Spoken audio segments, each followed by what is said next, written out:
श्री कृष्ण वंदे जगत गुरु। मैं कैलाश चंद्र शास्त्री एक बार फिर से आप सभी का अपने चैनल संस्कृत शिक्षा पर हार्दिक अभिनंदन करता हूं, स्वागत करता हूं। आज का हमारा जो टॉपिक है वो है संस्कृत वर्णमाला। वर्ण और उसके भेदों के विषय में आज जानेंगे, लेकिन शुरू करते हैं भाषा से। भाषा वह साधन है जिसके द्वारा हम अपने विचारों को लिखकर या बोलकर दूसरों के सामने प्रकट करते हैं और इसी प्रकार दूसरे के भावों को और विचारों को स्वयं भी समझते हैं। भाषा के 3 प्रकार होते हैं, सांकेतिक, मौखिक एवं लिखित। सांकेतिक संकेत की भाषा, मौखिक मुख से बोलने कर जो हम अपने विचार प्रकट करें, और लिखित लिख करके जिसमें साहित्य की रचना भी की जाती है। इसी प्रकार अन्य 3 प्रकार भी भाषा के माने गए हैं। नंबर 1 मातृभाषा, जिसे हम मदर टंग कहें, यानी कि माता की गोद में जो सीखी जाए या माता से सीखी जाए, मातृभाषा। नंबर 2 राष्ट्रभाषा, जिस देश में भौगोलिक परिस्थिति के अनुसार जो अधिक रूप से बोली जाती है वह है राष्ट्रभाषा। जैसे हमारे देश की राष्ट्रभाषा जो है हिंदी है। और इसी प्रकार राजभाषा, किसी भी राज्य की अपनी राजभाषा हो सकती है। और ये सभी जो भाषा है, भाषा को लिखने के लिए एक लिपि होती है, और हिंदी और संस्कृत की लिपि का नाम देवनागरी है। इसी प्रकार अंग्रेजी की लिपि का नाम रोमन और पंजाबी की लिपि का नाम गुरमुख है। लिपि जो लिखती है, उस लिखने के लिए हमें चाहिए वर्ण, और हमारा जो टॉपिक है आज का वो है वर्ण। तो चलिए चलते हैं श्वेत पट की ओर, जानते हैं वर्ण और उसके भेद के विषय में, जान लेते हैं संस्कृत वर्णमाला के विषय में। संस्कृत वर्णमाला, वर्णमाला में सबसे पहले जानते हैं वर्ण। वर्ण किसे कहते हैं?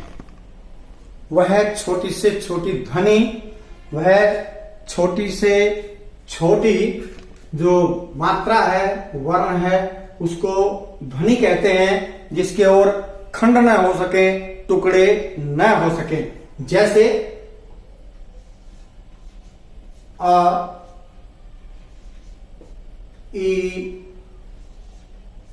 उ, री, को, खो, गो, यानी कि व्यंजन सारे हलंत। और उसके बाद अ, ई, उ, री। री भी ह्रस्व वर्ण है संस्कृत में, जो हिंदी में नहीं होती है। तो चलिए, वर्ण हम जान गए हैं, इनके और खंड नहीं हो सकते हैं, टुकड़े नहीं हो सकते हैं, उनको क्या कहते हैं? वर्ण। अब बात करते हैं वर्णमाला की। वर्णमाला मतलब वर्ण प्लस माला, अर्थात वर्णों का समूह। वर्णों का समूह। वर्णों का कैसा समूह? वर्णों का क्रमबद्ध या व्यवस्थित समूह। ठीक है, जैसे कहें ओ, आ, ई, उ, क, ख, ग, घ, ऐसे नहीं। आ, फिर बोलते हैं ल, फिर बोले क, फिर बोले च, फिर बोले छ। ये क्रमबद्ध और व्यवस्थित नहीं है, इसलिए वर्णमाला वही है जो क्रमबद्ध लिखी जाए, व्यवस्थित समूह में लिखे जाए, उसे क्या कहते हैं? वर्णमाला, अर्थात वर्णों का समूह। तो वर्ण और वर्णमाला को जानने के बाद अब जानते हैं कि वर्ण कितने प्रकार के होते हैं, कितने भेद होते हैं। तो वर्ण जो है 2 प्रकार के होते हैं। नंबर 1 स्वर और नंबर 2 व्यंजन। इनको हम अच और हल भी कहते हैं। हल हमने हलंत में जाना है। हल का मतलब होता है आधाक्षर, ये है, और ये क्या है? व्यंजन। तो स्वरों को कहते हैं अच और व्यंजनों को कहते हैं हल। इतना जान लेने के बाद अब हम जानते हैं स्वरों के विषय में कि भाई स्वर किसे कहते हैं, स्वर कितने प्रकार के होते हैं। तो सबसे पहले जानते हैं स्वर। तो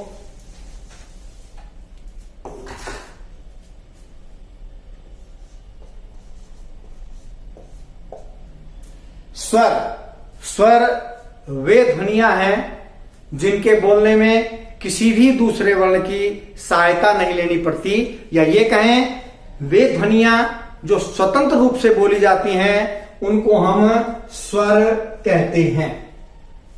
अब आती है स्वरों की संख्या की बात। यदि मुख्य रूप से मूल रूप से संस्कृत के स्वरों की संख्या मानी जाए जो प्रतियोगी परीक्षाओं में दे रहे हैं तो जानते हैं स्वर कौन से हैं। ओ, ई, उ, री, ली, ए, आई, ओ, औ। 1 2 3 4 5 6 7 8 9 मूल रूप से मुख्य रूप से स्वरों की संख्या 9 ही होती है। अगर कोई पूछे कोई संस्कृत में स्वरों की संख्या कितनी है और ऑप्शन में यदि 9 10 11 12 13 दिया हुआ है तो आंसर होगा, उत्तर होगा 9। और इनमें भी अ, ई, उ, री, री ये हैं मूल स्वर। ये कहलाते हैं मूल स्वर और इनकी संख्या है 5। मूल स्वर पूछे जाएं संस्कृत में कितने होते हैं तो मूल स्वरों की संख्या संस्कृत में 5 होती है। अब ये आगे के जो 4 वर्ण हैं ए, आई, ओ, औ, इनको कहते हैं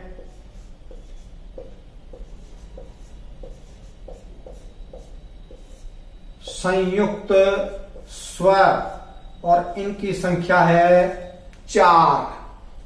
तो 5 मूल स्वर और 4 संयुक्त स्वर कुल मिलके हो जाते हैं 9 स्वर। तो संस्कृत में यदि पूछें कुल कितने स्वर हैं तो 9। अब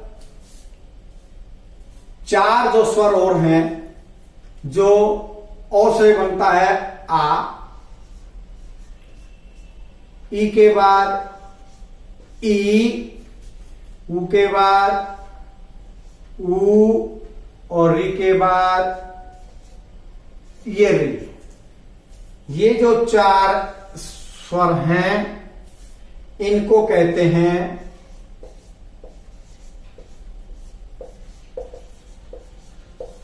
दीर्घ स्वर। दीर्घ स्वर में ये 4 भी आते हैं। ये जो 4 हैं तो 4 ये और 4 ये कुल मिला के दीर्घ स्वरों की संख्या हो जाती है 8।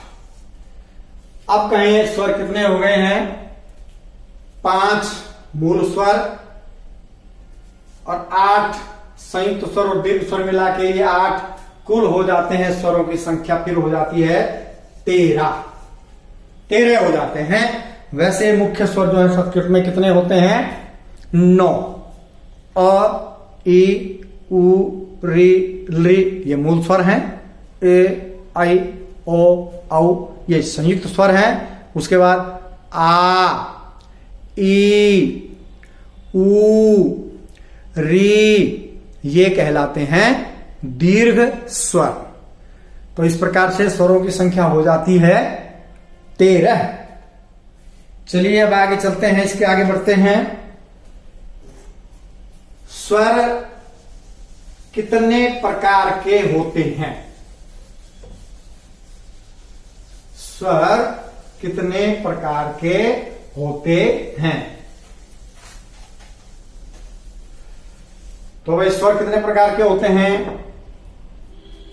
स्वर इन्हीं को अंग्रेजी में क्या कहते हैं? वोवल्स। वहां भी अलग संख्या है वोवल्स की। जो इंग्लिश मीडियम बच्चे पढ़ रहे हैं उनको ज्ञान होगा कि इन स्वरों को वोवल्स कहते हैं और वोवल्स की संख्या होती है 5। ए, ई, आई, ओ, यू।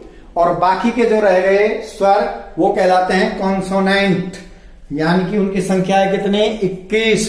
कुल मिला के अंग्रेजी के 26 वर्णमालाएं हैं। वहां भी वो व्यवस्थित रूप से होनी चाहिए। वर्णमाला जो है ए, बी, सी, डी, ई, एफ, जी, एच ऐसे होना चाहिए। ऐसा नहीं डी, फिर बोले ए, फिर बोला के, फिर बोले एस, फिर बोल दे सी, फिर बोल दे जेड। वो व्यवस्थित वर्णमाला नहीं होगी। उसी प्रकार संस्कृत की और उसी प्रकार अंग्रेजी की व्यवस्थित होनी चाहिए। तो स्वरों की संख्या जानते हैं। नंबर 1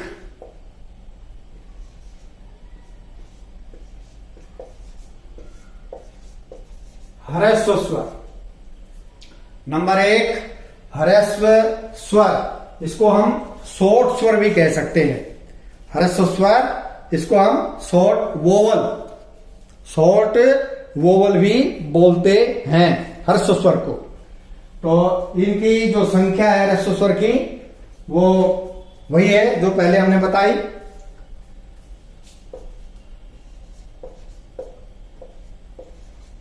ओ, ई, उ, री, ली, यानी कि ये शॉर्ट वोवल्स ह्रस्व स्वर जिनकी संख्या 5। उसके बाद आता है नंबर 2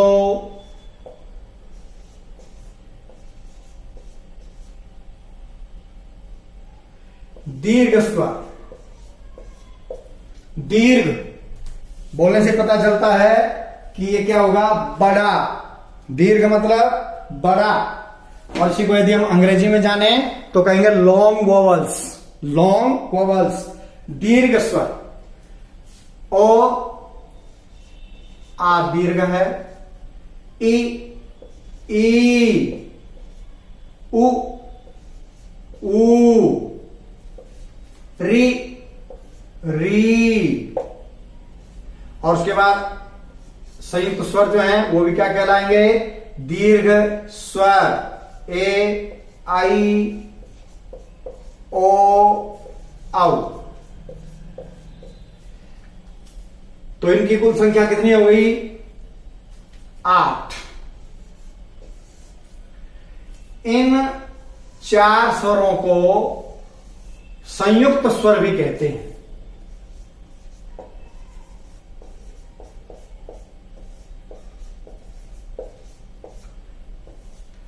संयुक्त स्वर।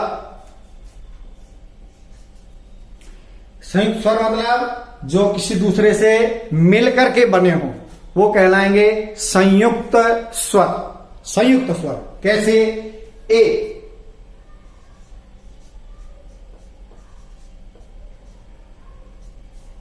ओ प्लस ई, ये मिलके बनता है ए। उसके बाद आई,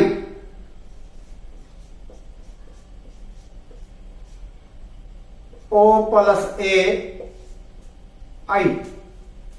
उसके बाद अ, धन या जोड़ या प्लस उ बराबर ओ, और अ प्लस ओ बराबर औ। तो इस प्रकार ये चारों संयुक्त स्वर भी हैं। तो 5 ह्रस्व स्वर, दीर्घ स्वर कुल 8, उनमें से अंतिम 4 ए, आई, ओ, औ संयुक्त स्वर। संयुक्त स्वर कैसे बने, ओ प्लस ई बराबर ए, अ प्लस ए बराबर आई, अ प्लस उ बराबर ओ, अ प्लस ओ बराबर औ। तो ये हुए संयुक्त स्वर। तो हमने स्वर जाने, ह्रस्व स्वर, दीर्घ स्वर। एक स्वर और माना जाता है जो लिखा तो नहीं जाता है लेकिन बोलने में आता है। ह्रस्व स्वर बोलने में समय लगता है, जिसका अगर इसकी परिभाषा को जाने, वे ह्रस्व स्वर जिनके बोलने में 1 मात्रा का समय लगे, या कहें 1 सेकंड का, 1 पल का समय लगे। ओ, ई, उ, री, ली। और दीर्घ स्वर जिनके बोलने में 2 मात्राओं का, या कहें 2 सेकंड का, या ये कहें ह्रस्व स्वर से दुगुना समय जिसके बोलने में लगे, उसे दीर्घ स्वर कहते हैं। आ, ई, उ, ये नीचे को एक और, री, ए, आई, ओ, औ। तो इस प्रकार एक बार फिर से बोल के देखते हैं। ए, आ, इ, ई, उ, री, ली, ए, आई, ओ, औ। तो हर्ष स्वर में एक मात्रा का समय और दीर्घ स्वर में दो मात्राओं का समय। यदि हम इस प्रकार से बोलना सीखेंगे तो फिर हमें मात्राओं का भी ज्ञान रहेगा कि किसमें हरस्व की आएगी, किसमें हरस्व की मात्रा आएगी, किसमें दीर्घ ही आएगी, किसमें दीर्घ उ आएगा। तो हम बोलना सीखें अ, आ, इ, ई, उ, री, ली, ए, आई, ओ, औ। तो जैसे मैंने बताया, इन हर्ष स्वर और दीर्घ स्वर के बाद एक स्वर और हम मानते हैं, वो है प्लुत स्वर। कौन सा स्वर? प्लुत। अगर उसकी हम परिभाषा करें तो परिभाषा क्या होगी? जिसके बोलने में नंबर 3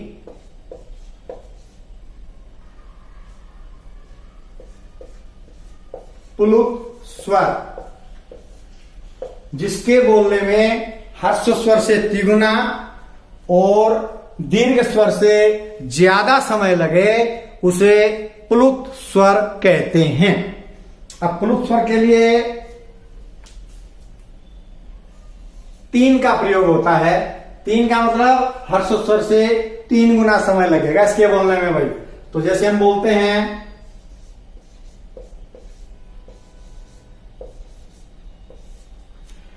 यहां पूरा जोर, फिर से ओम बोलते हैं ऐसे। या फिर किसी को पुकार रहे हैं, बच्चे खेल रहे हैं, खेत में कोई बोल रहा है, तो ऐसा करके ऐसे लिख देते हैं, जिससे हमें पता चलता है कि क्या है, प्लुत है। राम, राम। तो यानी कि बच्चे खेल रहे हैं, जोर से पुकारते हैं, जोर से बोलते हैं, या खेत में कोई किसी को जोर से पुकार रहा है, तो वहां पर प्लुत स्वर का प्रयोग होता है। और प्लुत स्वर को बताने के लिए, समझने के लिए उसके बाद में 3 का प्रयोग किया जाता है। ये हुआ प्लुत स्वर। हर्ष स्वर, दीर्घ स्वर, प्लुत स्वर। तो इनके बाद हम जानते हैं इनकी मात्राओं को। मात्राओं का यदि ज्ञान नहीं है तो हम देवनागरी लिपि में अशुद्धियां करेंगे लिखने में, अशुद्धियां। उन अशुद्धियों से बचने के लिए हमें जो स्वर हैं उनकी मात्रा का ज्ञान होना चाहिए। स्वर की मात्रा का ज्ञान होना चाहिए। यदि स्वर की मात्रा का हमें ज्ञान है तो हम लिखने में किसी प्रकार की त्रुटि नहीं करेंगे, गलती नहीं करेंगे, और होनी भी नहीं चाहिए। देखिए ध्यान से, ओ, आ, ई, उ,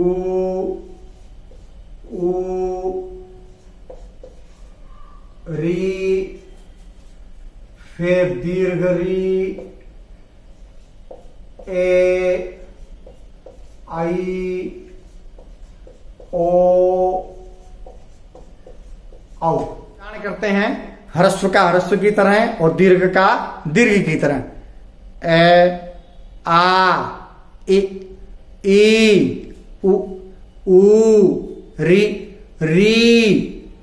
ए, आई, ओ, औ।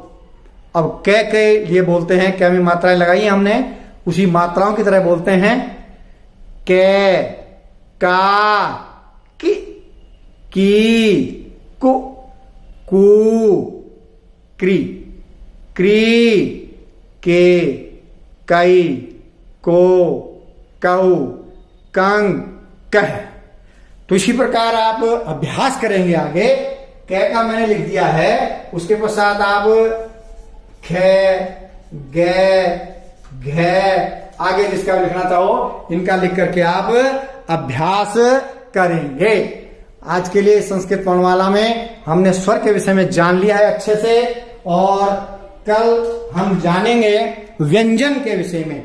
व्यंजन किसे कहते हैं, व्यंजन कितने प्रकार के होते हैं। तो आज के लिए इतना ही। वीडियो को लाइक कीजिए, शेयर कीजिए, सब्सक्राइब कीजिए, और कल मिलते हैं व्यंजनों को लेकर के लिए। तब तक जय भारत, जय भारती।